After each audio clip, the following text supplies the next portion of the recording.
Class 10th में एक बच्चा था राम, एक बच्चा था श्याम। राम की अगर हम बात करें तो राम क्या रेगुलरली स्कूल जाता था? बिल्कुल जाता था। क्या श्याम भी रेगुलरली स्कूल जाता था? बिल्कुल जाता था। क्या राम ने कोई ट्यूशन या कोचिंग लगवा रखी थी? बिल्कुल लगवा रखी थी। क्या श्याम ने भी लगवा रखी थी? बिल्कुल लगवा रखी थी। क्या राम एनसीईआरटी अच्छे से पढ़ता था? बिल्कुल पढ़ता था। क्या श्याम भी एनसीईआरटी अच्छे से पढ़ता था? बिल्कुल पढ़ता था। क्या राम हर एक टेस्ट को देता था? बिल्कुल देता था। क्या श्याम भी सारे टेस्ट और सारे हाफ ईयरली देता था? बिल्कुल देता था।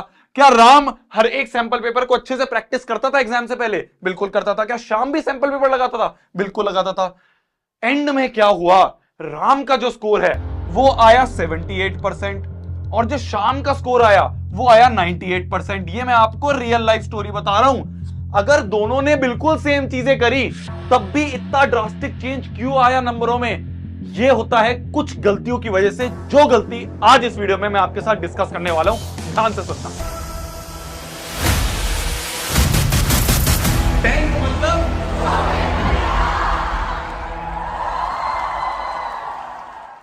Hello everyone, this is Shobhit Nirvan. Welcome to class 10th, आपकी लाइफ की सबसे बेहतरीन क्लास में आपका स्वागत है, जिसमें आप लाइफ में सबसे पहली बार बोर्ड का एग्जाम दे रहे होगे, सबसे पहली बार आपके स्कूल से बाहर सेंटर लगेगा, सबसे पहली बार स्कूल से बाहर चेकिंग होगी, सबसे पहली बार थोड़ा टफ एग्जाम आएगा, सबसे पहली बार आप फेल भी। Chill bro chill. ये क्लास 10th आपकी लाइफ की सबसे बेहतरीन क्लास होने वाली है। Mark my words. एक छोटे से एग्जांपल से समझाऊं, बिल्कुल रिलेट कर पाओगे। क्लास 9th में आपने जो सर्कल चैप्टर पढ़ा था उसमें टोटल कितनी थ्योरम थी? 10-15 थ्योरम थी। क्लास 10th में जो सर्कल चैप्टर है ना, उसमें मात्र 2 थ्योरम है। अब आप अंदाजा लगा सकते हो, क्लास 9th का लेवल अगर यहां पे है तो क्लास 10th का लेवल यहां पे है। ये सिर्फ बोर्ड बोर्ड बोर्ड बोर्ड हवा मचा रखा है। इतनी आसान क्लास होने वाली है। मैं आपको डंके की चोट पे कह सकता हूं कि अगर आपने पूरे साल जो जो चीजें मैं बता रहा हूं उसको लकीर मान के फॉलो कर लिया।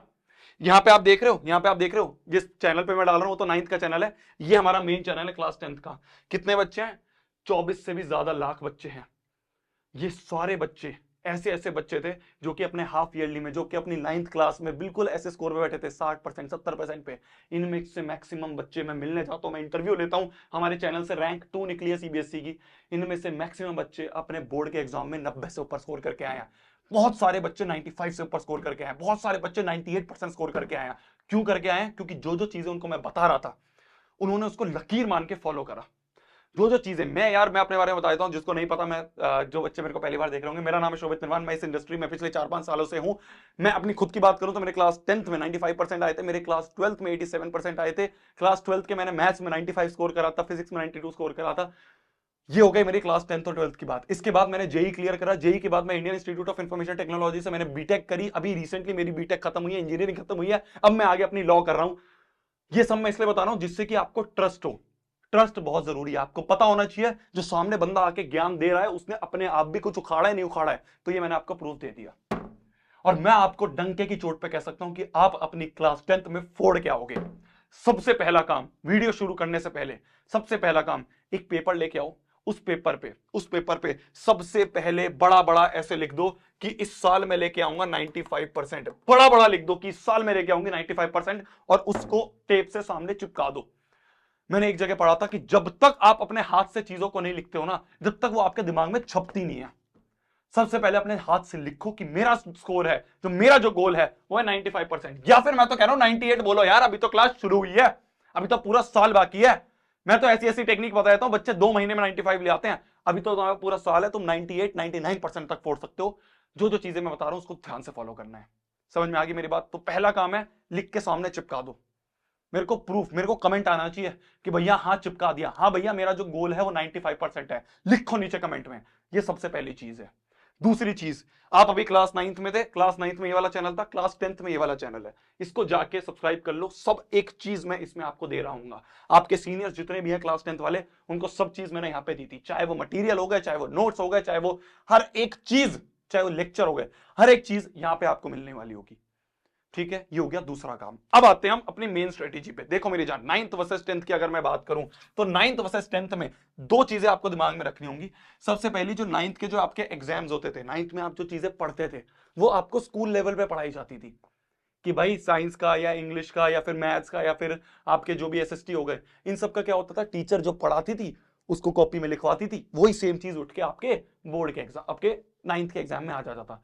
तो मतलब कि नाइन्थ क्लास में जो कंट्रोल था, नाइन्थ क्लास में जो कंट्रोल था वो सारा का सारा कंट्रोल आपके स्कूल के पास था। 10th क्लास में क्या होता है, जो सारा का सारा कंट्रोल होता है वो बोर्ड के पास चला जाता है, चाहे आप सीबीएसई बोर्ड के हो, आईसीएसई बोर्ड के हो, किसी के भी हो, तो वो बोर्ड के पास चला जाता है। मतलब कि अब जो सारी चीजें आप पढ़ रहे होगे वो सारी चीजें जनरल पढ़ रहे होगे। आप देख रहे होगे पूरा देश क्लास 10th का एक ही सब्जेक्ट, एक ही चैप्टर, एक ही चीज पढ़ रहा है। तो ये सबसे पहली चीज होती है कि हर एक बच्चा एक जनरल टॉपिक पढ़ रहा होता है जो कि एनसीईआरटी में लिखा होता है। दूसरी चीज जो होती है, यहां पे अगर कंट्रोल स्कूल के पास है तो स्कूल के पास ही ये कंट्रोल होता है कि वो एग्जाम भी स्कूल में ही ले लेगा। तो आपके जो स्कूल में एग्जाम होते थे वो भी स्कूल में ही होते थे, टीचर जो पढ़ाती थी उसी में से मैक्सिमम सवाल उठ के आ जाते थे, क्वेश्चन आंसर टीचर लिखवाती थी, वो छिप के आ जाते थे। अब क्या होता है कि आपके जो एग्जाम्स होते हैं वो एग्जाम्स आपके कौन लेता है, बोर्ड ले रहा होता है। तो बोर्ड के एग्जाम को देने के लिए जैसे एग्जाम जो होते हैं वो सेंटर पे जाके होते हैं, भैया उसमें कैसे करेंगे, उसमें क्या डर नहीं लगता? बिल्कुल लगता, मैं बताऊंगा ना, टेंशन मत लो। तो सबसे पहली चीज, बोर्ड आपके एग्जाम ले रहा होगा, स्कूल से बाहर एक सेंटर लगता है, वहां पे एग्जाम होंगे, पूरी देश का सेम पेपर आ रहा होगा। पूरे देश को अगर डिफिकल्ट होगा डिफिकल्ट पेपर आएगा, आसान होगा आसान पेपर आएगा। पूरे देश के बाहर के एक टीचर चेक कर रहे होंगे, ठीक है। जितने भी आपका सिलेबस होगा पूरे देश का सेम होगा। तो आपका क्या होगा, जो एग्जाम्स होंगे वो भी बाहर कंडक्ट कराए जाएंगे। इसकी तैयारी कैसे होती है, इसकी तैयारी के लिए हम क्या करते हैं, प्रीवियस ईयर क्वेश्चन पेपर्स करते हैं। इसके बारे में डीपली आके बताऊंगा। अभी आप ये बेसिक बेसिक समझ लो कि 9th वर्सेस 10th क्या होता है कि यहाँ पे स्कूल का सारा कंट्रोल होता है, यहाँ पे बोर्ड का सारा कंट्रोल होता है। अब देखो, जब बोर्ड का कंट्रोल है मतलब किसी बाहर वाले बंदे का कंट्रोल है, तो वो इन जनरल सबको देखेगा। जब वो इन जनरल सबको देख रहा होता है तो क्लास 10th का जो लेवल होता है वो बहुत डाउन होता है as compare to class 9th। क्योंकि 9th में जो सिर्फ स्कूल देखता है, स्कूल सोचता है मैं तो मुश्किल मुश्किल पेपर बनाऊं। क्लास 10th में क्या होता है, इन जनरल देखा जा रहा है। कोई अगर बच्चा वीक है तो उसको भी देखा जाता है, कोई बच्चा ज्यादा स्ट्रॉन्ग है तो उसको भी देखा जाता है। तो बिल्कुल मीडियम मीडियम जनरल जनरल रो पेपर बनाया जाता है। आप अपने सीनियर से पूछना, क्लास 10th का बोर्ड का एग्जाम सबसे आसान आता है, ठीक है। तो बिल्कुल टेंशन नहीं लेनी, बिल्कुल नहीं घबराना है, जो शोभित भैया बोल रहे हैं उसको अच्छे से आपको फॉलो करना है। ये हो गई class 9th versus class 10th। Class 10th में 95 से ऊपर लाने का जो मूल मंत्र है वो मैंने आपके बोर्ड पे लिख दिया। इसको बिल्कुल अपने दिमाग में समझ लेना, एक एक पॉइंट को मैं अच्छे से समझाऊंगा। कॉपी पेन लेके बैठो, जो जो बता रहा हूं उसको लिखते जाओ और वैसा वैसा हमें करना है। सबसे पहली चीज होती है मिनिमम बुक्स। बुक्स नहीं लिखूंगा मैं बोलूंगा मिनिमम रिसोर्सेज। जैसे कि मैं आपको एक एग्जांपल दूं कि मान लो आपको साइंस शुरू करनी है, या फिर मान लो आपको सोशल साइंस शुरू करनी है, या फिर मान लो आपको मैथ से शुरू करनी है। अब इसको शुरू करने का सबसे बेस्ट तरीका क्या है, जो प्रूवन तरीका है। आपको 100 लोग अलग अलग बताएंगे, मैं आपको वो तरीका बता रहा हूं जो टॉपर्स करते हैं। क्या करते हैं, उनका क्या तरीका होता है, सबसे पहली चीज होती है जो भी चैप्टर आप उठा रहे हो, सबसे पहली चीज उसकी एक 1 शॉट वीडियो देखो। भैया ये 1 शॉट वीडियो किसकी देखें, मैंने कहा जिसकी पसंद हो उसकी देखो। मेरी देख लो, मैथ्स के लिए मेरे को देखनी है, किसी और की अच्छी लगती है उसकी देख लो, साइंस के लिए आपको प्रशांत भैया किसी और की देखनी है उसकी देख लो, एसएसटी के लिए आपको दिगराज सर की देखनी है और किसी की अच्छी लग रही है उनकी देख लो। पॉइंट ये है, सबसे पहली चीज 1 शॉट वीडियो देखो। 1 शॉट वीडियो से क्या होता है, आपको उस चैप्टर का पूरा ओवरव्यू मिल जाता है। टॉपर्स जो करते हैं मैं वही बता रहा हूं आपको। आपने साइंस का चैप्टर उठाया, एनसीईआरटी मत पढ़ो, अभी एनसीईआरटी पढ़ोगे कंफ्यूज हो जाओगे। पहली चीज, कोई भी एक 1 शॉट वीडियो देखी, उसको देख के पूरा चैप्टर का ओवरव्यू ले लिया कि चैप्टर में क्या होने वाला है, पहला काम। सेकंड स्टेप होता है एनसीईआरटी की रीडिंग मारना। एनसीईआरटी की रीडिंग मारना, भैया ये तो पूरा देश कर रहा होता है, तो पूरे देश के 95 क्यों नहीं आते? मैंने कहा इसलिए नहीं आते क्योंकि एनसीईआरटी रीडिंग उनको अच्छे से नहीं आती। वीडियो देख लिया, अब जो एनसीईआरटी रीडिंग कर रहे हो ये एक्सटेंसिव रीडिंग करो। एक्सटेंसिव रीडिंग का मतलब क्या होता है भैया, एक्सटेंसिव रीडिंग का मतलब ये होता है कि जब तुम एनसीईआरटी का कोई एक पेज पढ़ रहे हो, मान लो आपने एनसीईआरटी का ये पेज पढ़ा, अब इस पेज को जब आप पढ़ना शुरू कर रहे हो, आपने पढ़ना शुरू करा, पढ़ते पढ़ते आपको कुछ चीजें इंपॉर्टेंट लगी तो आपने क्या करा, अंडरलाइन करा कि ये इंपॉर्टेंट है, ये इंपॉर्टेंट है, ये इंपॉर्टेंट है। आप क्या करो, ये जो चीजें आपको इंपॉर्टेंट लग रही थी, इससे रिलेटेड आपको क्या लगता है क्या क्वेश्चन बन सकता है, वो ऊपर लिख दो, छत पे लिख दो। डिफाइन केमिकल रिएक्शन, भाई यहां पे मान लो केमिकल रिएक्शन की डेफिनेशन लिखी हुई है, तो आपने क्या कहा कि यार ये जो डेफिनेशन है ना, ये डेफिनेशन आ सकती है एग्जाम में। अपने आप दिमाग में आ जाता है कि एग्जाम में एक डेफिनेशन आ सकती है, तो उस डेफिनेशन से रिलेटेड क्या क्वेश्चन बन सकता है वो ऊपर बना दो कि जैसे define chemical reaction, how to balance a chemical reaction. ऐसे मैं जनरल एग्जांपल दे रहा हूं आपको, मैं तो मैथ्स का अध्यापक हूं यार, तो मैं तो मैथ्स के एग्जांपल और अच्छे से दे पाऊंगा, मैं आपको फील समझा रहा हूं। इसे कहते हैं एक्सटेंसिव रीडिंग। इसका काम क्या आता है भैया, अभी बताऊंगा। अभी समझ तो लो। पहला काम वन शॉट वीडियो देखी, दूसरा काम एनसीईआरटी को अच्छे से रीड करा। ऐसे करोगे तब बात बनेगी, नहीं तो 99% बच्चे सिर्फ अच्छे से ऊपर ऊपर से रीड के चले जाते हैं, वो फायदेमंद नहीं है। ऐसे रीड करो कि आपने रीड करा, अंडरलाइन करके उससे रिलेटेड क्या क्वेश्चन बन सकते हो ऊपर बना दिए। ये भी मैं आपको दे रहा हूँ, ठीक है, मैं मटेरियल दे रहा हूँ तो टेंशन मत लो। ये हो गई दूसरी चीज कि आपने क्या करा, एनसीईआरटी को अच्छे से रीड करा, एक्सटेंसिव आपने अच्छे से एनसीईआरटी की रीडिंग कर ली। तीसरा जो स्टेप होता है आपका, तीसरा स्टेप होता है आपका कि एनसीईआरटी के जितने भी एग्जाम्पल्स होते हैं, ठीक है, ये हो गया आपके साइंस के लिए और मैथ्स के लिए, और एनसीईआरटी के जितने भी इनटेक्स्ट क्वेश्चंस होते हैं, इनटेक्स्ट मतलब वो जो एक्सरसाइज होती है ना बिल्कुल खत्म होने के बाद चैप्टर में इनटेक्स्ट क्वेश्चंस होते हैं, वो क्वेश्चंस आपको करने हैं। उन क्वेश्चंस का अच्छे से सॉल्यूशन आपको पता होना चाहिए। डायरेक्ट उठ के सवाल आ जाते हैं आपके एग्जाम में। तो ये हो गए 3 स्टेप आपके उस चैप्टर को खत्म करने के। ये 3 स्टेप जो हैं, मात्र इन 3 स्टेप से आपका वो चैप्टर खत्म हो जाएगा। भैया बस इतना ही होता है? मैंने कहा इतना नहीं होता मेरी जान, ये जो करवाया इसका भी तो काम आएगा। कैसे काम आएगा? तो सबसे पहली चीज जो मैंने कवर करी वो है मिनिमम रिसोर्सेज। क्या रिसोर्सेज यूज करे हमने? एक वन शॉट वीडियो देखी, एनसीईआरटी यूज करी, बस। भैया ये जो एनसीईआरटी के क्वेश्चंस हैं, इन एनसीईआरटी के क्वेश्चंस के आंसर कहां से मिलेंगे? मैंने कहा गूगल पे डाल, डायरेक्ट मिलेंगे। अरे गूगल पे डाल, क्वेश्चन डाल, डायरेक्ट मिलेगा। तू क्वेश्चन के 4 वर्ड लिखेगा गूगल पे, आंसर आ जाएगा। यही तो 10th बोर्ड की खासियत है कि 10th में क्या होता है, वही कुछ सवाल हैं, गूगल को पता है यही सवाल बन रहे होते हैं, डायरेक्ट आंसर मिलेगा, चाहे मैथ्स हो गई, साइंस हो गई, एसएसटी हो गई। इन 3 स्टेप से, इन मिनिमम रिसोर्सेज से तू काम करेगा। रिसोर्सेज जितने ज्यादा मिनिमम रखोगे, तुम्हारा दोस्त बोलेगा ये बुक भी कर ले, बिल्कुल नहीं करनी। तुम्हारा दोस्त बोलेगा वो फलाना बुक भी कर ले, बिल्कुल नहीं करनी। अच्छी बुक्स हैं बट तुम्हारे पास यार इतना सब करने का टाइम नहीं है। तुम्हें जितना मिनिमम हो सके उसको अच्छे से करना है। एनसीईआरटी आपको ऐसे घोट के पी जानी है। इसमें से डायरेक्ट उठ के अगर सवाल आया तो आप नींद में भी सवाल कर दो, इस लेवल पे करनी है एनसीईआरटी। इस बात को बिल्कुल ऐसे दिमाग में बैठा लेना। शोभित भैया ने बोला एनसीईआरटी को बिल्कुल अपना गीता बाइबल जो भी होता है वो मान लो, अच्छे से घोट के पी जानी है, ठीक है। ये हो गए मिनिमम आपकी रिसोर्सेज। फिर उसके बाद जो बात आती होती है मैक्सिमम रिवीजन। अरे यार तुमने ये चैप्टर जो है ये कब पढ़ा? तुमने अभी मार्च अप्रैल में पढ़ा। अब इस चैप्टर को तुम्हें अगले मार्च तक याद रखना है, क्योंकि बोर्ड का एग्जाम तो अगले मार्च में है। तो अगले मार्च तक कैसे याद रखोगे? उसके लिए आपका होता है रिवीजन वाला काम। अब भैया रिवीजन कैसे होती है? रिवीजन करने का क्या भैया ये तरीका अच्छा है कि मैं वापस से नोट्स को उठाऊंगा, क्योंकि यहां पे जब मैं पढ़ रहा हूंगा तो एनसीईआरटी रीडिंग के साथ साथ मैं अपने नोट्स भी बना लूंगा, ठीक है। भैया ये नोट्स कहां से बनाने हैं अभी सब बताऊंगा मेरी जान। तो मैंने क्या करा भैया, नोट्स बना लिए, नोट्स उठा के नोट्स को पढ़ना शुरू कर दिया। क्या ये रिवीजन होती है? बिल्कुल ये नहीं होती रिवीजन। रिवीजन का मतलब होता है कि आपने क्या करा, ये जो एनसीईआरटी के आपने क्वेश्चंस बनाए ना, अब आप क्या करोगे, हाथ लगा लो, यहाँ पे छिपा लो, ऐसे छिपा लेते हैं ना हम दूसरी कॉपी से। क्वेश्चन पढ़ो, क्वेश्चन पढ़ने के बाद दिमाग में सोचो क्या आंसर था, क्या आंसर था। इसे कहते हैं retrieval method, active recall method. ये सबसे बेस्ट मेथड होता है, पूरे यूट्यूब पे सबसे पहली बार हम लेके आए थे क्लास 10th के लिए बताने के लिए। तो ये क्या मेथड होता है? ये होता है कि आपने क्या करा, क्वेश्चंस को पढ़ा और आंसर सोचने की कोशिश करी। जब आप सोचने की कोशिश करोगे तो वो आपके दिमाग में बहुत लॉन्ग टाइम तक बैठे रहेगा। ये होता है एक्टिव रिकॉल मेथड। इससे हमें रिवीजन करनी होती है। और कैसे अच्छे से करेंगे अभी बताता हूं। देखो मैंने आपको रिसोर्सेज के लिए बताया, वन शॉट वीडियो देखो, वन शॉट वीडियो के बाद एनसीईआरटी अच्छे से रीड करो, इस तरह से बना लो। साथ ही साथ एक काम जो मैंने आपको और बताया वो होता है नोट्स। भैया नोट्स क्या होते हैं? मैंने कहा देख ये होते हैं, ये देख मैं आपको यहाँ पे दिखाऊं तो ये आप नीचे जाओगे इस वीडियो के, ये मैंने आपके सीनियर्स के लिए बना रखी है वीडियो।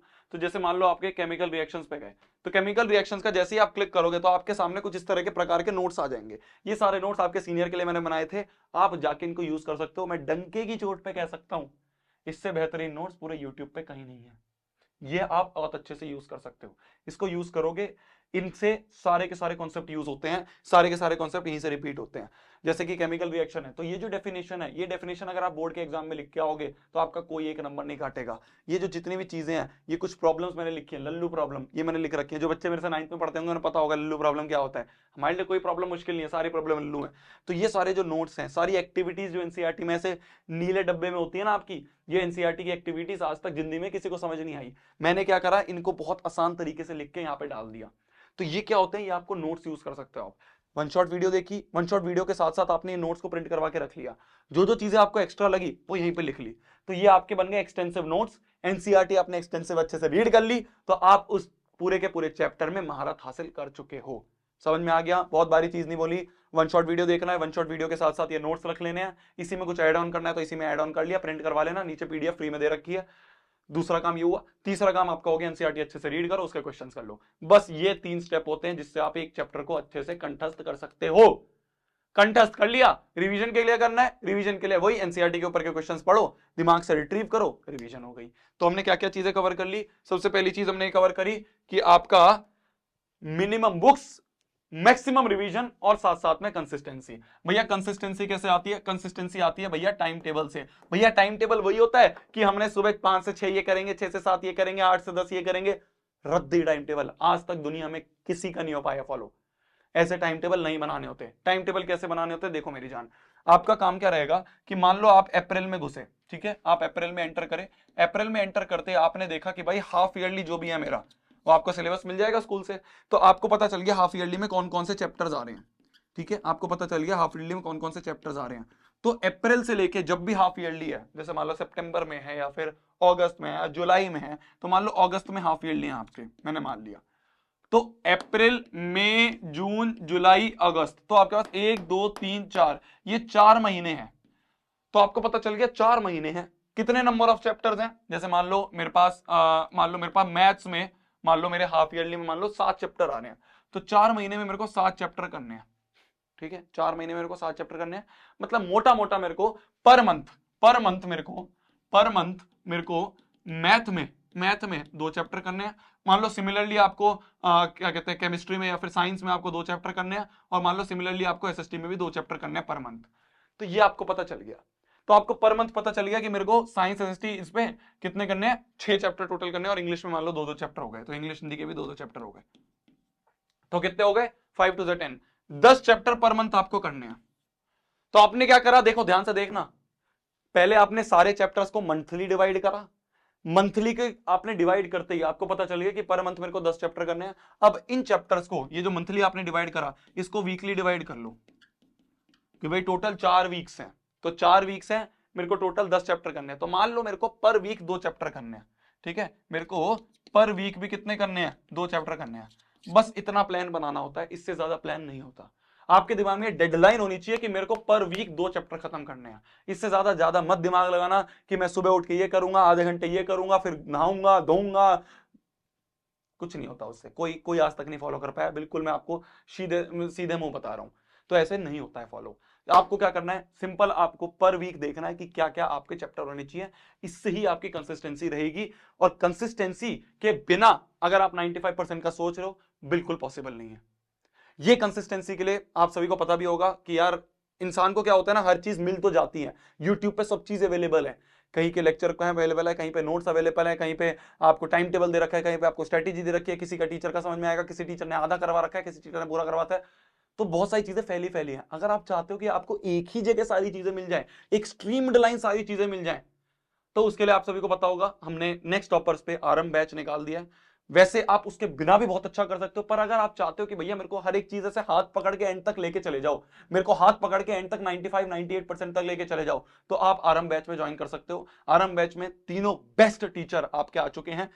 मैथ्स ऑब्वियसली मैं ही पढ़ा रहा हूँ, साइंस के लिए आपके प्रशांत भैया, आप सभी जानते हो, फिर उसके बाद एसएसटी के लिए तो आपके the OG Digraj Singh Rajput sir, ये आपको एसएसटी पढ़ा रहे होंगे। आरएम बैच आपका जो है वो क्लास 10th के लिए है, पूरे साल का बैच है, तो वो 8 अप्रैल से शुरू होने वाला है। उसकी जो सारी चीजें हैं वो आपको मैं डिस्क्रिप्शन में दे दूंगा, उसमें जाके आप ज्वाइन कर सकते हो। अगर आप चाहते हो कि हाँ यार मेरे को भैया कोई ऐसा मिल जाए कि मेरे को शुरू से लेके एंड तक पूरा गाइड कर दे और मेरे को बता दे कि कैसे 95% आ सकते हैं, मेरे पास यार इतना नहीं है कि मैं ये देखूं वो देखूं, नहीं, मेरे को एक जगह सब चीज मिल जाए, तो आप आरएम बैच ज्वाइन कर सकते हो। ज्यादा प्राइस है भी नहीं यार, 2000 का बैच है, उसको आप ज्वाइन कर सकते हो पूरे साल के लिए। उसका लिंक मैं नीचे डिस्क्रिप्शन में दे दूंगा, उसको आप कंसीडर कर सकते हो। अब बात है वापस से क्लास 10th की। तो क्लास 10th में ये 3 मंत्र हैं जिससे आप 95% स्कोर कर सकते हो। मैक्सिमम बच्चों ने स्कोर करा है, बेहतरीन स्कोर करा है, तू भी कर सकता है। मेन बात होती है माइंडसेट की। ये माइंडसेट बना ले कि हाँ भैया, मैंने जो तेरे को बोला ना कि सामने लग के चुपका ले, नीचे कमेंट कर दे कि हाँ भैया मैं 95% लेके आऊंगा, हाँ भैया मैं 98% लेके आऊंगी, कमेंट कर दे।